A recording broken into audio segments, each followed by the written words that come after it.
3 greșeli de evitat când iei un credit. Vrei să iei un credit? O decizie financiară bună începe cu evitarea greșelilor frecvente.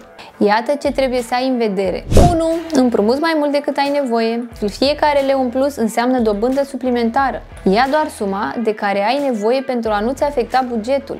2. Nu citești termenii și condițiile. Asigură-te că știi exact ce semnezi. Verifică toate detaliile creditului, inclusiv dobânda, perioada de rambursare și eventualele penalizări pentru întârziere. Și 3. Întârzi la plată. Penalizările pot crește suma datorată și îți pot afecta scorul de credit. E important să-ți organizezi plățile pentru a rămâne mereu la zi. La Credit Fix îți oferim un proces transparent, fără costuri ascunse și cu informații clare despre fiecare etapă. Ai nevoie doar de buletin și un cont bancar, iar banii ajung rapid la tine. Aplică acum pe creditfix.ro.